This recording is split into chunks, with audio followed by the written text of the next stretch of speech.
wabarakatuh. Bismillahirrahmanirrahim.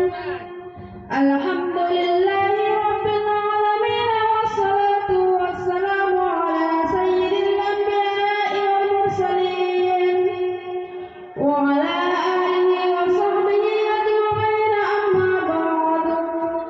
Fa inna asdaqal hadithi kitabullah wa ahsanal hadi hadi Muhammadin sallallahu alaihi wasallam wa khairal umuri awasiruha wa syarral umuri muhdatsatuha wa kullu muhdatsatin bid'ah wa kullu bid'atin dhalalah wa kullu dhalalatin finnar.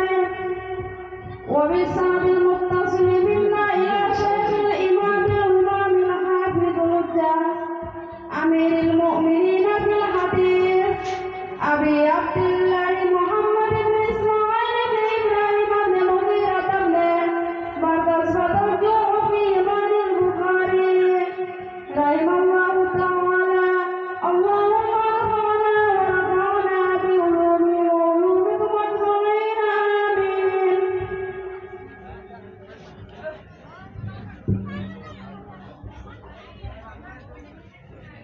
Bismillahirrahmanirrahim. Babu qiraatil fajri wal munafiqi wa aswatuhum wa tilawatuhum la yusawizu hanazirun. Wa bihi qala haddathana Uqbah ibn Khalid qala haddathana Hammam qala haddathana Qatadah qala haddathana Anas ibn Malik an Abi Musa an Nabi sallallahu alaihi wasallam qala mathalul mu'minina alladhi yaqra'u al-Qur'an kal-uthri allati ta'amuha tayyibun wa rihuha tayyibun walladhi la yaqra'u al-Qur'ana كالتمرة طعمها طيب ولا ريح لها ومثل الفجر الذي يقرأ القرآن كمثل الريحانة ريحها طيب وطعمها مر ومثل الفجر الذي لا يقرأ القرآن كمثل الحنظلة طعمها مر ولا ريح لها.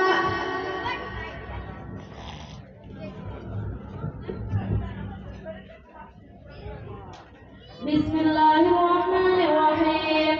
وبه قال حدثنا علي قال حدثنا هشام قال حدثنا اخبرنا معمر عن الزهري وحدثنا احمد بن صالح قال حدثنا البزق قال حدثنا يونس عن ابن شهاب قال اخبرني يحيى بن عروه بن الزبير انه سمع عروه بن الزبير قالت عائشه سالت النبي صلى الله عليه وسلم عن القرحن فقال انهم بشيء فقال يا رسول الله فانهم يحدثون بشيء يكون حقا. فقال النبي صلى الله عليه وسلم تلك الكلمة الحق يخطفها الجني فيكررها في أذنه وليه ككرات الدساسة فيختلون فيه أكثر من 100 كسبة. بسم الله الرحمن الرحيم. وبه قال حدثنا محمد قال حدثنا مهدي بن ميمون قال سمعت محمد بن سيرين يحدث عن نابت بن سيرين عن ابي سعيد الخدري عن النبي صلى الله عليه وسلم قال يخرج الناس من قبل المشرق ويقرؤون القران لا يجاوز تراقيهم يمرقون من الدين كما يمرق السهم من الرمية ثم لا يعودون فيه حتى يعودوا السهم الى موقعه. قيل ما سيماهم قال سيماهم التفريق او قال تفسيد.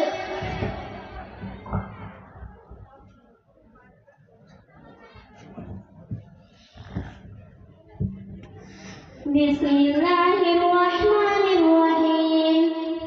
باب قول الله ونزع الموازين القسط ليوم القيامة وأن عمل بني آدم وقوله الميزان وقال المجاهد القسط العدل بالرومية ويقال القسط مصدر المقسط وهو العادل وأما الفاسد فهو الجائر.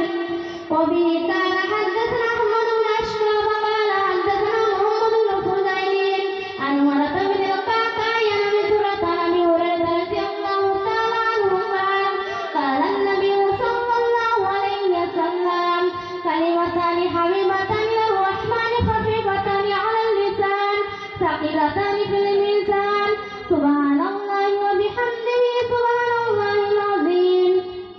صدق الله.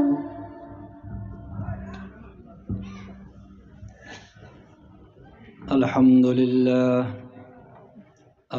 لله رب العالمين والصلاة والسلام على محمد وعلى آله وأصحابه أجمعين أما بعد أعوذ بالله من الشيطان الرجيم بسم الله الرحمن الرحيم لن ينال الله لحومها ولا دماؤها ولكن يناله التقوى منكم صدق الله العظيم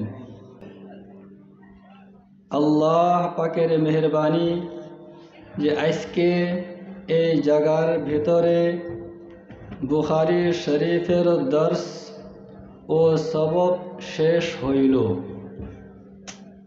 আমরা জানি বুখারী শরীফ কোরআনে করিমের পরে সবচেয়ে শুদ্ধ মূল্যবান গ্রন্থ, কিন্তু দুঃখের বিষয় এইখানে বসলে সওয়াব পাওয়া যায়, উলামায়ে কেরামকে দর্শন করলে বিনা কষ্টয় ফেরেশতায় আমল নামাত নেকি লেখে, দ্বীনি কথা শুনলে আল্লাহ পাকের সন্তুষ্ট অর্জন হয়। এখানে আসলে কোনো খরচ হয় না, পয়সা লাগে না, কিন্তু আমার যুবক বন্ধুরা বহুত মুরব্বিয়ানে কেরাম বাজারে হাটে রাস্তায় ঘুরতেছে, যে জায়গায় গুনাহ আছে, যে জায়গায় লাভ নাই।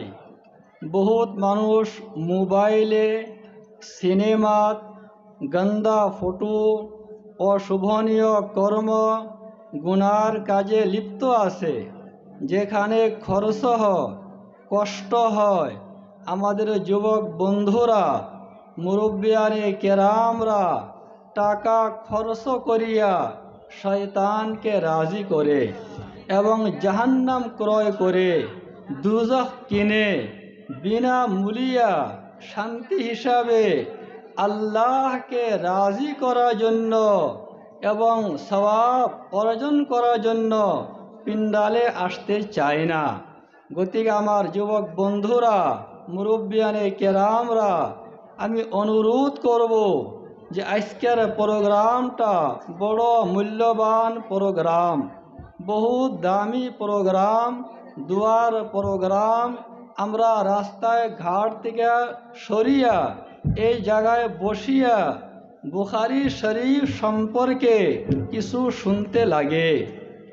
আজ যে হাদিস পড়া হইয়াছে, আমি বলছি আসাহুল কুতুব বাদা কিতাবিল্লাহি সহিহুল বুখারী।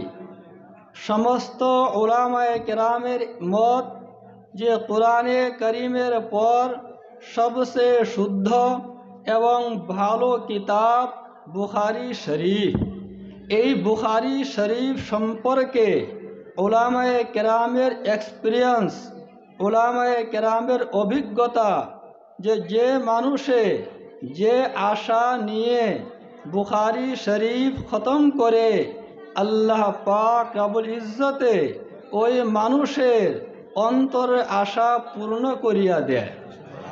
উলামায়ে কেরামের মত, যদি বুখারী শরীফ সাগরে নৌকার ভিতরে থাকে, তবে সেই নৌকা বুখারী শরীফের বরকতে কোনো সময় পানিতে ডুবে না। আল্লাহ পাক রব্বুল ইজ্জতে পানিতে ডুবার থেকে ওই নৌকাকে হিফাজত করে। এই হিসাবে যদি কোনো ঘরের ভিতরে বুখারী শরীফ থাকে, আল্লাহ পাক রব্বুল ইজ্জতে বুখারী শরীফের বরকতে, এই কিতাবের বরকতে ওই ঘরকে আগুন দিয়া পুরার থেকে হিফাজত করিয়া রাখে। এক বহুত বড় আল্লাহ ওয়ালা বুজুর্গ ছিলেন হযরত শেখ আসিলউদ্দিন রাহিমাহুল্লাহ। উনি বললেন যে আমি আমার জীবনে 120টা উদ্দেশ্য নিয়ে 120 বার বুখারী শরীফ খতম করিয়াছি। আল্লাহ পাক রব্বুল ইজ্জতে প্রত্যেকটা খতমের সময় আমার উদ্দেশ্য পূর্ণ করিয়া দিয়েছেন। এই বুখারী শরীফ পড়িয়া যদি কোনো বিপদের সময় মানুষে আল্লাহর কাছে হাত উঠায়, আল্লাহ পাক রব্বুল ইজ্জতে ওই মানুষের দোয়া কবুল করিয়া বিপদকে দূর করিয়া দেয়। এই কিতাবের লেখক মুহাম্মদ বিন ইসমাইল রাহিমাহুল্লাহ, যিনাকে ইমাম বুখারী হিসাবে বলা হয়। ইমাম বুখারী রাহিমাহুল্লাহ 194 হিজরিতে জন্মগ্রহণ করিয়াছিলেন। 256 হিজরিতে ওনার ইন্তেকাল হয়। উনি জন্ম হওয়ার পরে ছোট ছিলেন, এতিম হইয়া গেলেন। ওনার আব্বার ইন্তেকাল হইয়া গেল, ওনার চোখ নষ্ট হয়ে গেল। ওনার মা আল্লাহকে বলল, হে আল্লাহ, আমার স্বামী বিদায় নিয়েছে, আমি বিধবা বেটি মহিলা, আমার ছোট বাচ্চা, মাসুম বাচ্চা, তার চোখ নষ্ট হয়ে গিয়েছে। হে আল্লাহ, আপনি জিন্দাকে মারতে পারেন, হে আল্লাহ আপনি মুর্দাকে জিন্দা করতে পারেন, হে আল্লাহ আপনি আমার বাচ্চা এতিম ছেলের চোখটা ভালো করিয়া দেন। মা বহুত নেক ছিল। এই মা দোয়া করার পরে রাত্রে ঘুমাইলেন, স্বপ্নে দেখলেন হযরত ইব্রাহিম আলাইহিস সালাম পদার্পণ করলেন আর বললেন যে তুমি যে আল্লাহর কাছে দোয়া করিয়াছিলা, আল্লাহ পাক রব্বুল ইজ্জতে তোমার দোয়া কবুল করিয়া তোমার ছেলে চোখটা ভালো করিয়া দিয়েছে। মার ঘুম ভাঙলো, সজাগ হইল, ছেলেকে দেখলো হাসা হিসাবে আল্লাহ পাক রব্বুল ইজ্জতে ছেলের চোখটা ভালো করিয়া দিয়েছে। আর আল্লাহ পাকে এমন ভাবে ভালো করিয়াছে যে এই ছেলে চন্দ্রর পোহরে কিতাব লেখছে, লাইট লাগে নাই, বাতি লাগে নাই, টর্চ লাগে নাই, কোনো বস্তুর দরকার হয় নাই। আল্লাহর কাছে দোয়া করলে আল্লাহ নিশ্চয় শুনে। ইমাম বুখারী রাহিমাহুল্লাহ ছোট থেকেই বহুত ব্রেনি, বহুত চুকা ছিল। কম বয়সেই বহুত হাদিস মুখস্থ করিয়াছিল। আর অত বড় নেক ছিল, অত বড় আল্লাহর ওলি ছিল। এই যে বুখারী শরীফ আছে, এই বুখারী শরীফ থাকার অবস্থায় এক বহুত বড় মুহাদ্দিস সাহেব হযরত আবু যায়েদ মারওয়াজি রাহিমাহুল্লাহ, উনি ইমাম শাফিঈ রাহিমাহুল্লাহর একটা কিতাবুল পড়াইতেন। একবার স্বপ্নে দেখলেন আল্লাহর নবী সাল্লাল্লাহু আলাইহি ওয়াসাল্লামে ইমাম আবু যায়েদ মারওয়াজিকে বললেন, হে আবু যায়েদ, তুমি ইমাম শাফিঈর কিতাব কতদিন পর্যন্ত পড়াইবা? আমার কিতাব কোন সময় পড়াইবা? এই মুহাদ্দিস সাহেবে আল্লাহর নবীকে জিজ্ঞাসা করলেন, ইয়া রাসূলুল্লাহ, আপনার কিতাব কোনটা? ওই সময় আল্লাহর নবী বলছিল যে আমার কিতাব জামে বুখারী, বুখারী শরীফ আমার কিতাব। এই কিতাবকে আল্লাহর নবী আলাইহিস সালাত ওয়াস সালাম নিজের কিতাব হিসাবে ঘোষণা করিয়াছেন। এক বহুত বড় মুহাদ্দিস সাহেব ছিলেন ইমাম ফিরাবরি রাহিমাহুল্লাহ, বহুত বড় বুজুর্গ, বহুত বড় মুহাদ্দিস ছিলেন। উনি একবার স্বপ্নে দেখলেন যে আল্লাহর নবী আলাইহিস সালাত ওয়াস সালাম পদার্পণ করিয়াছেন। উনি আল্লাহর নবী আলাইহিস সালাত ওয়াস সালামকে দেখার পরে সালাম কালাম হইল। আল্লাহর নবী জিজ্ঞাসা করল, হে ফিরাবরি, তুমি কোথায় যাইতেছ? মুহাদ্দিস সাহেব বলল, আমি ইমাম বুখারীর নিকটে যাইতেছি। আল্লাহর নবী বলল, ইকরাহু মিন্নি আসসালাম। হে ফিরবরি, যে সময় তুমি ইমাম বুখারীর নিকটে যাইবা, তুমি আমার সালামটা ওনাকে বলিয়া দিও। আল্লাহ নবী স্বপ্নে যোগে নিজের সালাম পাঠাইলেন ইমাম বুখারী রাহিমাহুল্লাহর নিকটে। এই হিসাবে বহুত ঘটনা আছে। এক বহুত বড় মুহাদ্দিস শেখ আব্দুল ওয়াহিদ রাহিমাহুল্লাহ, উনি একবার স্বপ্নে দেখলেন আল্লাহর নবী আলাইহিস সালাতু ওয়াসসালাম বড় বড় সাহাবায়ে কেরামকে নিয়ে পদার্পণ করিয়াছেন।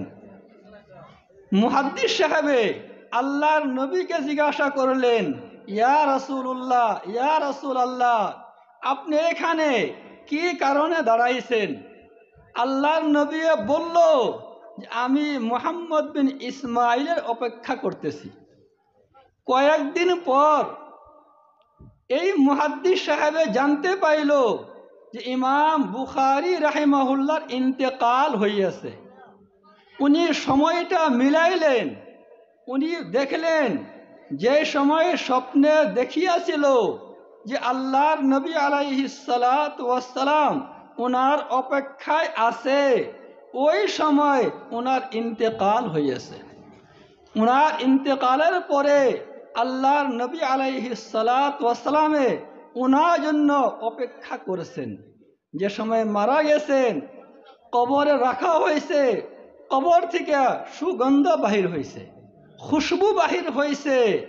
উনি একটা ফুলের মতো ছিল, যে হিসাবে জমিনের ভিতরে যদি ফুল পড়ে, ফুল ঝরে, ওখান থেকে সুগন্ধ খুশবু সৃষ্টি হয়।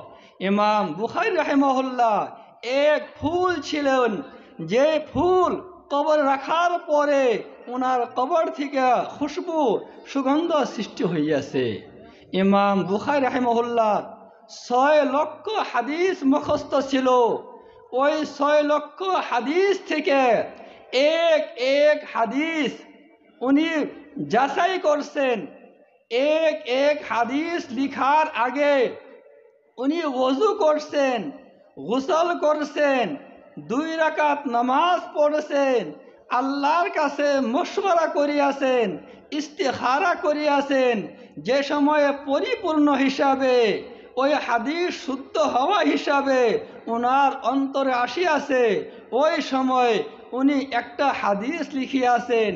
এই হিসাবে এই কিতাবের ভিতরে ৭,২৭৫টি হাদিস লিপিবদ্ধ করিয়াছেন। বহুত বড় দামি কিতাব ইমাম বুখারী রাহিমাহুল্লাহ। এই কিতাবের সর্বপ্রথমে হাদিস আনিয়াছেন নিয়ত সম্পর্কে। আপনার আমার যে কোনো কাজের আগে নিয়তটা ভালো হইতে লাগে। আল্লাহ বলতেছে, ওয়ামা উমিরু ইল্লা লিয়াবুদুল্লাহ মুখলিসিনা লাহুদ্দিন। এই আয়াতে বলা হয়েছে আল্লাহ পাক রব্বুল ইজ্জতে মানুষের নিয়তটা দেখে, মানুষকে একমাত্র আল্লাহর কে রাজি করার জন্য, ইবাদত করার জন্য, উপাসনা করার জন্য আদেশ দেওয়া হয়েছে। আপনি আমি যত কাজ করব আল্লাহকে খুশি করার জন্য করব। এখানে আইছি যদি আমাদের নিয়তটা ভালো হয়। এখানে কত হাক্কানি উলামায়ে কেরাম আছে। এক কিতাবে লেখছে এক মানুষে এক আল্লাহর ওলিকে মুহাব্বতের দৃষ্টিতে দেখিয়াছিল। কয়েকদিন পর এই মানুষের ইন্তেকাল হইয়াছে, আল্লাহর কাছে হাজির হয়েছে। আল্লাহ পাকে বলল যে কয়েকদিন আগে তুমি দুনিয়া থাকার অবস্থায় আমার এক ওলিকে, আমার এক প্রিয় বান্দাকে মুহাব্বতের দৃষ্টিতে দেখিয়াছিলা, সেই কারণে আজকে আমি তোমার জীবনের সমস্ত পাপ মাফ করে জান্নাত দান করলাম। আজ এখানে কত হাক্কানি উলামায়ে কেরাম আছে, ইনাদের চেহারা দেখা সওয়াব, কুরআনে করিম দেখা সওয়াব, মা বাবার চেহারা দেখা সওয়াব। যদি এক মানুষে মার চেহারা মোহাব্বতের দৃষ্টিতে পুরা চেহারা মাথার থেকে পা পর্যন্ত দেখে, আল্লাহ পাক রব্বুল ইজ্জতে একটা মকবুল হাজার সওয়াব দান করে।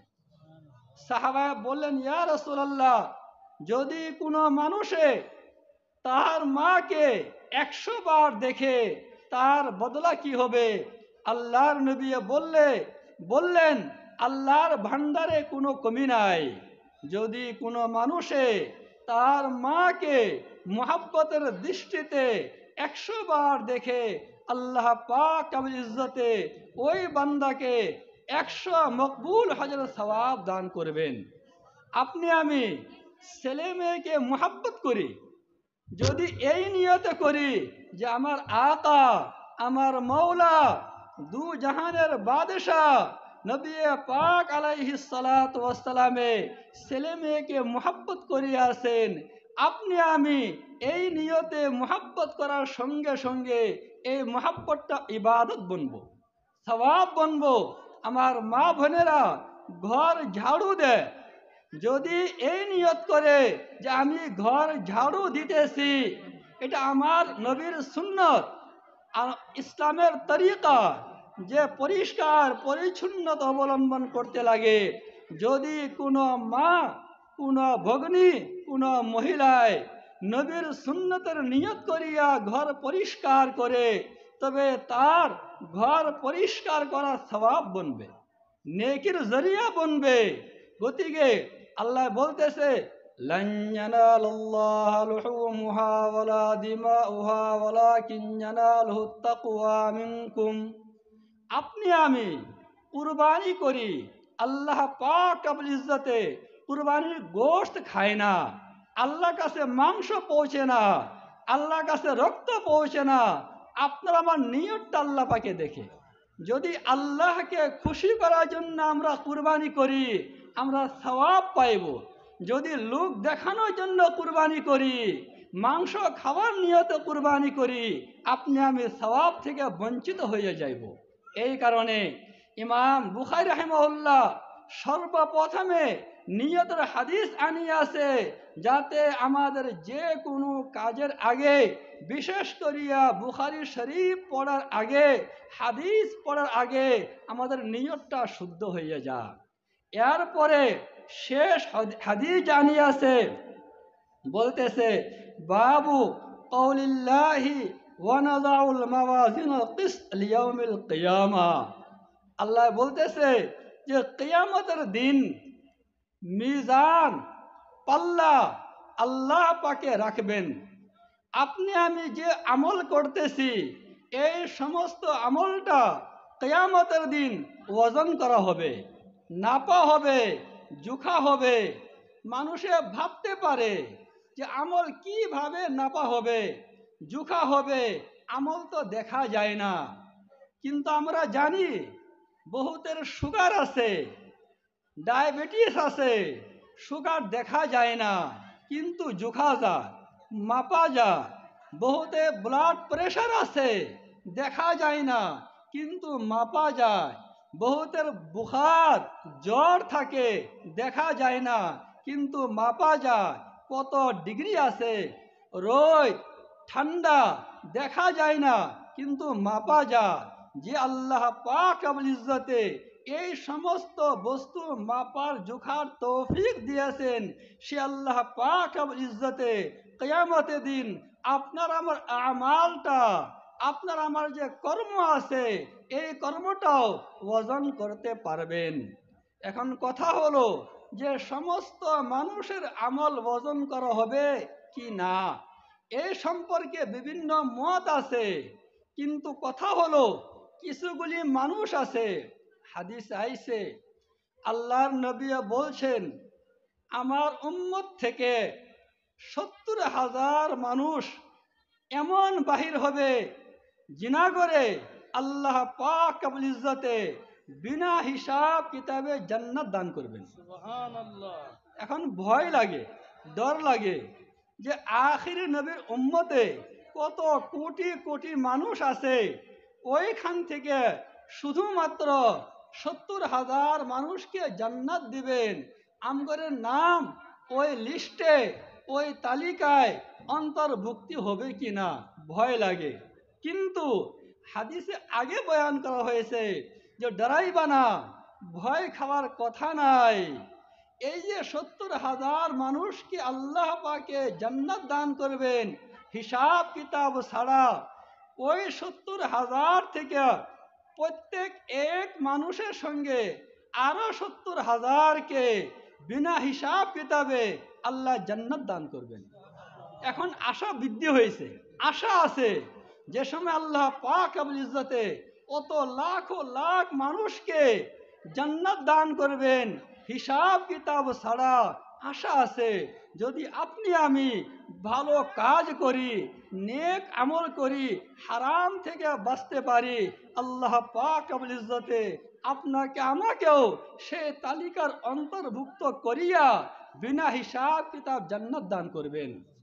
এরপরে বলতেছে ওয়ান আমাল বনি আদম ওয়া কওলহুম ইউজান, যে মানুষ বনি আদম মানুষের আমলটা কর্মটা ওজন করা হবে। এখানে আমাল উলামায়ে কেরাম আছে, বেশি ইলমি কথা উপস্থাপন করলে সবাই বুঝবে না, আমি শর্ট করতেছি। এখানে আমাল এটা হয়েছে বহু বচন, কৌল এটা হয়েছে এক বচন। আমাল বহু বচন আনিয়ে আছে, এর কারণটা হয়েছে যে আমল বিভিন্ন অঙ্গর দ্বারা হয়। কানের দ্বারা আমল হয়, চোখের দ্বারা হয়, হাতের দ্বারা হয়, পায়ের দ্বারা হয়। এই কারণে আমালকে বহু বচন আনিয়াছেন। আর জবান যেহেতু মানুষের একটা, মুখ একটা, জিবা একটা, এই কারণে আল্লাহ পাকে এক বচন আনিয়াছেন। এরপরে বলতেছেন ওয়াকাল মুজাহিদ আল কুস্তাস আল আদলু বির রুমিয়া। একটা কোরআনে কারীমের ভিতরে শব্দ আছে ওয়ানাযাউল মাওয়াজিনাল কিসতা লিয়াউমিল কিয়ামা।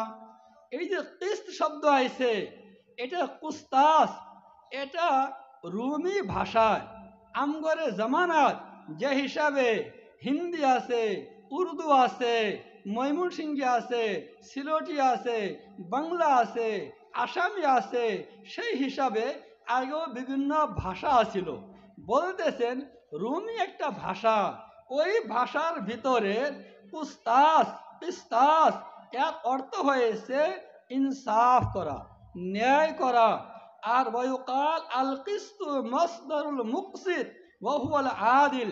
এই যে কুস্ত আর কিস্ত শব্দ আছে, এই কিস্ত যদি মুকসিত থেকে হয়, বাবে ইফআল থেকে হয়, তার অর্থ ইনসাফ করা, ন্যায় করা। আল্লাহ বলতেছে ইন্নাল্লাহা ইউহিব্বুল মুকসিতিন। আর যদি এ কিস্তাস কুস থেকে হয়, তবে এর অর্থ হয় না ইনসাফ করা, জুলুম করা, অত্যাচার করা। আল্লাহ বলতেছে ওয়া আম্মাল কাসিতুনা ফাকানু লিজাহান্নামা হাতাবা। এখানে কাসিত কুস থেকে এর অর্থ না ইনসাফ এবং অন্যায় করা বোঝানো হয়েছে। এরপরে বলতেছে ওয়া আম্মাল কাসিত ফাহুয়াল জাইর।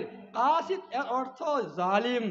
এরপরে হাদিস আনিয়াছে হাদ্দাসানা আহমদ বিন আশকাব قال حدثنا محمد بن فضيل عن عمارة بن القعقاع عن أبي زرع عن أبي هريرة رضي الله عنهم قال قال النبي صلى الله عليه وسلم كلمتان حبيبتان إلى الرحمن خفيفتان على اللسان ثقيلتان في الميزان سبحان الله وبحمده سبحان الله العظيم।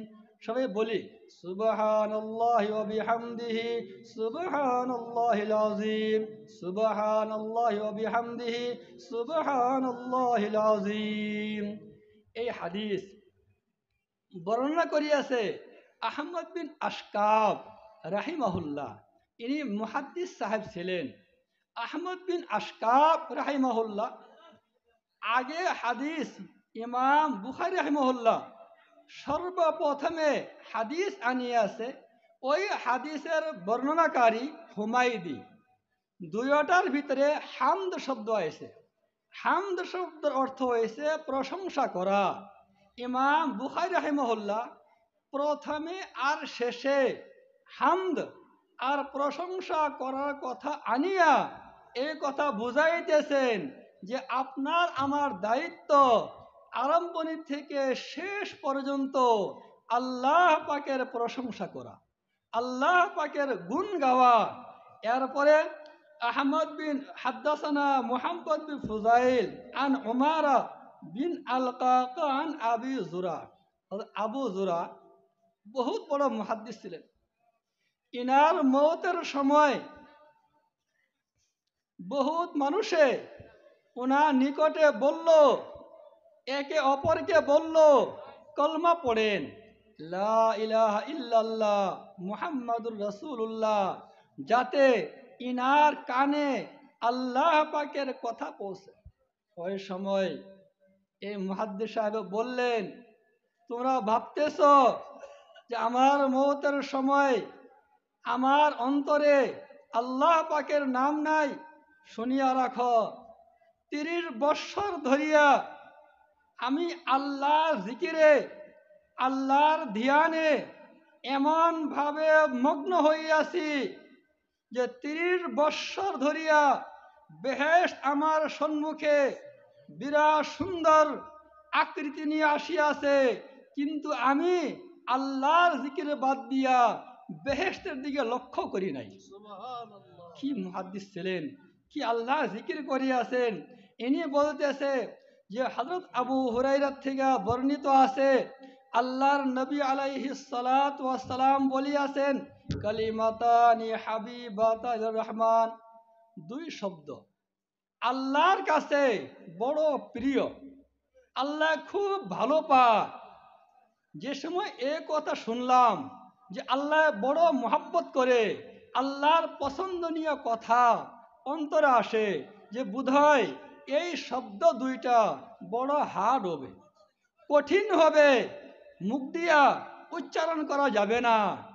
এর উত্তর দিতেছেন খফিফাতা আল লিসান, হে বান্দারা তোমরা ভয় খাইও না, যদিও আল্লাহর কাছে প্রিয় কিন্তু উচ্চারণ করতে হইলে কোনো কষ্ট নাই, জবানে হালকা পাতলা, কোনো কষ্ট হয় না, কোনো অসুবিধা হয় না, যে কোনো মানুষে বয়ান করতে পারে। এখন মনে সন্দেহ, যে সময় মুখে হালকা, কঠিন না, কষ্ট না, হয়তো কিয়ামতের দিন যে সময় ওজন করা হবে, পাল্লা দিয়া মাপা হবে, বোধহয় এর ওজনটা কম হবে। তার উত্তর দিতেছেন সাকিলাতান ফিল মিজান, জবানে হালকা দেখিয়া তোমরা ভাবিও না যে মিজানের ভিতরে, পাল্লার ভিতরে হালকা হবে, বরঞ্চ পাল্লার ভিতরে বড় উচ্চ, বড় দামি আর বহুত ওজনই হবে। হাদিস আইছে সুবহানাল্লাহ নিসফুল মিজান, যদি কোনো মানুষে অন্তর দিয়া একবার সুবহানাল্লাহ বলে, তবে আধা পাল্লা, আধা মিজান নেকি দিয়া ভরিয়া যায়। যে সময় বান্দা আলহামদুলিল্লাহ বলে, তবে পরিপূর্ণ পাল্লা সওয়াব দিয়া, নেকি দিয়া ভরিয়া যায়। গতিকে সওয়াব বহুত বেশি আছে, মিজানে ভারী হবে। 2 শব্দ কি? সুবহানাল্লাহি ওয়া বিহামদিহি সুবহানাল্লাহিল আযীম। আল্লাহ পাক, সমস্ত প্রশংসা আল্লাহ পাকের জন্য, এবং আল্লাহ পাক ও সবচেয়ে মহান, সবচেয়ে বড়। হাদিস আইছে যে আল্লাহর কাছে সবচেয়ে প্রিয় কথা সুবহানাল্লাহি ওয়া বিহামদিহি সুবহানাল্লাহিল আযীম। অন্য হাদিস আইছে মান ক্বালা সুবহানাল্লাহি ওয়া বিহামদিহি সুবহানাল আযীম ফি কুল্লি ইয়াউম 100 মাররা হুত্তাত খাতায়াহু ওয়া ইন কানা জাবাদাল বাহর, যে মানুষে এই 2 শব্দ এক দিনের ভিতরে 100 বার অন্তর দিয়া পড়বে, আল্লাহ পাক রব্বুল ইজ্জতে তার সমস্ত গুনাহ মাফ করিয়ে দিবেন। যদি তার গুনাহ সাগরের সমুদ্রের ফেনা পর্যন্ত হও, তবে আল্লাহ পাকে মাফ করিয়ে দিবেন। গতিকে এই দুই শব্দ শেষ আর আখের ইমাম বুখারিয়ে শেষ মুহূর্ত আনিয়া এই কথা বলিয়াছেন যে আমগর দরকার যে আমরা শেষ সময় এবং সব সময় এই দুই শব্দ বেশি বেশি উচ্চারণ করতে লাগে।